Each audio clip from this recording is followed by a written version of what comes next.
Have you ever wished you'd never been born? Not because you want to die, not because life is unbearable in some dramatic, cinematic way, but simply because you're tired. Tired of existing, tired of playing the role of you, tired of being watched, judged, needed, or even remembered. Maybe it happened in a quiet moment, lying in bed, eyes wide open, too tired to sleep, or after saying the wrong thing in a conversation and replaying it in your head 100 times. Or maybe after another rejection, another disappointment, another silent reminder that you're not quite who you wish you were. It's not depression, it's not even hopelessness. It's the strange, invisible weight of being conscious, of having to carry this self day in and day out. In this video, we're going to talk about the desire to not exist, a quiet, rarely spoken feeling that more people have experienced than you might think. And no, it doesn't mean you're broken. In fact, it might mean you're more human than you realize. Let's explore why this feeling shows up, what it really means, and how it might just hold the key, not to giving up, but to understanding yourself more deeply than ever before.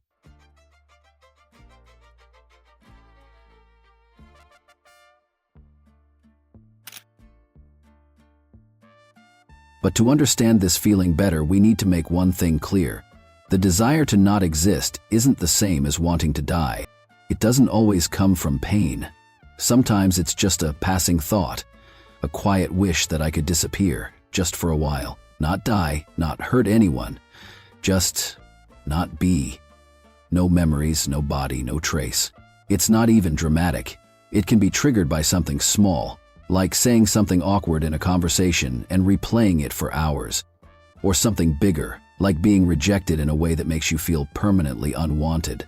But in both cases, the feeling is the same.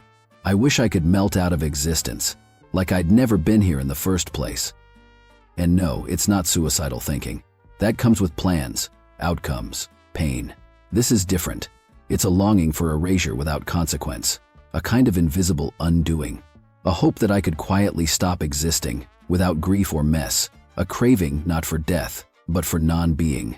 It sounds impossible because it is. I've already existed. I've already left fingerprints on people, on places, on memories. But I think the contradiction itself is part of it. Wanting to live, but not wanting to be. Wanting to keep going, but without having to carry me with me. It's a form of internal dissonance, like holding two magnets together the wrong way. The friction isn't always visible, but it's always there. And maybe the saddest part is knowing this feeling will pass. And yet, still wishing, in that moment, that I'd never been born. Not because life is unbearable, but because sometimes I am. And this feeling, the quiet wish to vanish, doesn't just come out of nowhere. It tends to show up in moments when you're already stretched thin.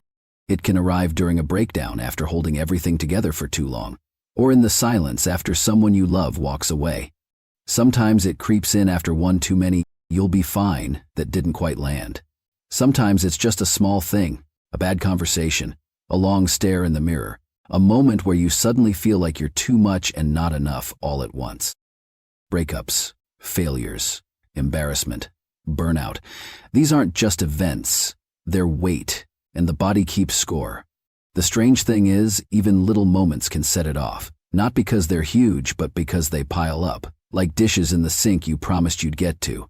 And then one day something trivial happens, a missed message, a forgotten chore, a sigh from someone, and it tips the whole thing over. You don't scream, you don't break, you just wish you could blink out of existence for a while. And in that wish, maybe you're not trying to run from life. Maybe you're just searching for a place inside it to breathe. Let's be honest, when you catch yourself thinking, "I wish I didn't exist," it can feel scary. But what if that thought isn't dangerous, just misunderstood? Sometimes that quiet wish to disappear isn't about giving up. It's your inner self pulling the brakes, a way of saying, "I've had enough for now." Think of it like this. When your body is hurt, say badly burned, it shuts down. You faint. That's the body's way of protecting you. Now imagine your mind going through the same thing, under stress, grief, or too many emotions all at once. Instead of fainting, it whispers, "I don't want to be here right now." That doesn't mean you're broken. It doesn't mean you're sick. It just means you've hit your limit. We live in a world that tells us to keep going, no matter what. Be productive, be positive, be okay. But no one can be on all the time. So when that wish to not exist shows up, maybe it's not a red flag. Maybe it's a message, one that says, I need rest, I need space, I need to stop fighting everything for a little while. Instead of pushing that voice away, what if you paused and listened? Because even the strongest people need time to fall apart quietly and come back together gently. You don't need to disappear forever. You just need a moment where no one, not even you, is asking you to be anything at all. After a while, it's not just stress that wears you down. It's the pressure of always having to be someone. Life constantly asks us to show up, to be a daughter, a son, a friend, a partner, to speak, to smile, to perform. Even when we're tired, even when we don't feel like ourselves. And with social media, we're seen even when we don't want to be. It feels like we're always on display, always being watched, judged, compared. Even if no one is looking, we're looking. There's this constant awareness of how we appear, of how we measure up. And sometimes the hardest person to be in front of is yourself. There are days when your own thoughts are too loud, when the way you talk to yourself is colder than how a stranger ever would. You don't want to disappear from the world, you want to disappear from you, just for a little while, to stop thinking, to stop performing, to stop carrying around this identity that never gets a break. Humans are the only species that can think about themselves. It's what makes us creative, reflective, full of meaning, but it's also what makes us feel like we're never quite enough. One day you might realize you're not asking for much. You're not asking for applause or attention. You're just asking for one moment where you can turn everything off. Not pause, not skip, just silence. And maybe that's okay. Sometimes what we feel is too big for words, but strangely, philosophy has tried to name this feeling for centuries. After all, the desire to not exist isn't new. It's been whispered through the thoughts of people who looked deeply into life and didn't always like what they saw. Kierkegaard once said that real despair doesn't come from wanting to die. It comes when not even death feels like a way out. That moment when you feel trapped in yourself, unable to leave, unable to change, unable to disappear. That's a kind of despair that runs deep. Albert Camus, facing the same emptiness, asked, if life feels meaningless, do we give up? Or do we rebel by choosing to live anyway? Not because it's perfect, but because we choose it. And Schopenhauer, known for his bleak outlook, believed that our suffering comes from separation, from each other and from the world. So it makes sense that sometimes all we want is to dissolve, to no longer be a lonely, isolated self. Not to die, but to merge into something bigger. Or maybe nothing at all. Anime like Neon Genesis Evangelion captures this feeling in a hauntingly beautiful way. Shinji doesn't want to end his life, he just wants to stop being himself. He's exhausted by who he's expected to be, and crushed under the weight of not knowing if he's truly wanted. And maybe that's the core of it. We don't want to stop living, we just want to stop being in pain. And sometimes that pain is simply the ache of being a self in a world that doesn't seem to have space for it. We spend so much time thinking about how to escape, how to stop feeling this way, how to disappear, how to not exist. And maybe that's okay. Maybe naming that desire is part of being honest with ourselves. But in the quiet that follows all that questioning, something strange happens. We don't always find the answers, but sometimes we notice things. Maybe it's the warmth of tea in your hands, or the way your cat settles on your chest like you're the only home it knows, the sound of someone laughing in the kitchen, a single sunbeam cutting across the wall. They don't change your life, they don't solve anything, but they arrive quietly, without asking anything from you, and remind you that you're still here, still feeling, still able to receive something soft. Maybe we can't think our way out of despair, but sometimes our senses notice what our mind can't. The smell of rain, that one song lyric that finds you on the exact day you need it, the moment a stranger helps you reach the top shelf without making it weird, freshly washed sheets, a favorite meme, the first sip of coffee, a memory you didn't know you missed. These aren't solutions, they're pauses. They don't erase your pain, but they interrupt it. In existentialism, there's this idea. If you can't find grand meaning in life, maybe just find enough meaning to get through today. You don't have to stay because of some heroic reason. You can stay because the light hit your window a certain way, because you haven't heard that song yet, Because your friend hasn't grown old enough to show you who they're becoming.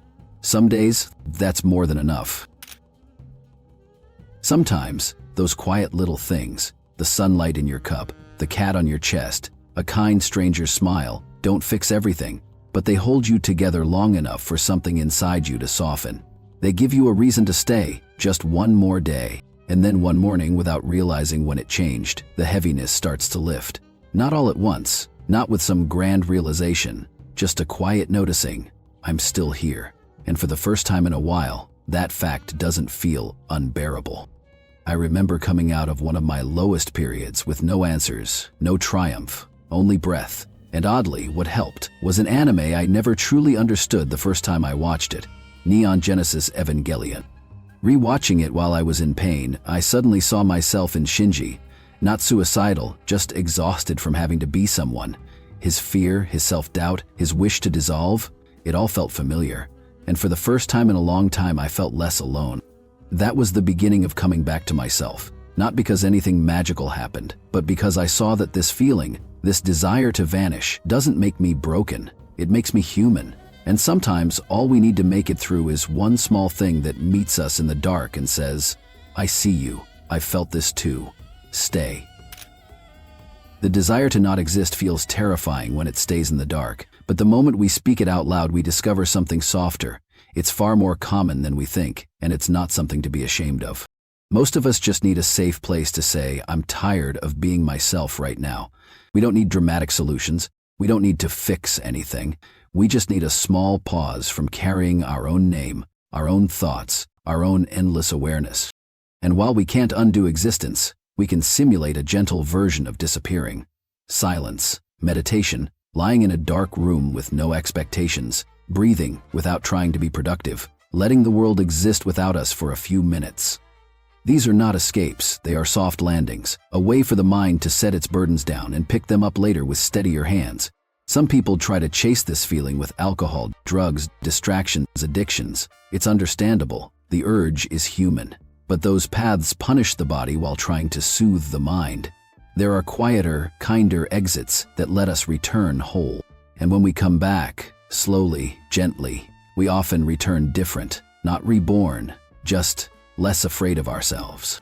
We don't have to erase the self, we can learn to reshape it, to stop letting the world define us and start deciding who we are on our own terms. Sometimes this means risking connection, letting real people see us, even if there's a chance of rejection. Because the moment we're seen and accepted, even by one person, the desire to disappear loses its power. There's a line in The Boy, the Mole, the Fox, and the Horse that stays with me. Sometimes just getting up and carrying on is brave and magnificent. You're not broken for feeling this way. You're not dramatic, you're not alone. There are still things worth staying for. Things small, quiet, and unbelievably human.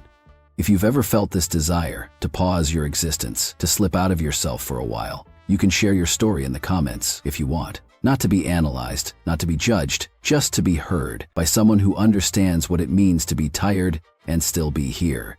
And if you don't want to share, that's okay too. Somewhere, there are moments waiting for you. A laugh you haven't heard, a place you haven't seen, a person you haven't met, a version of yourself you haven't grown into yet.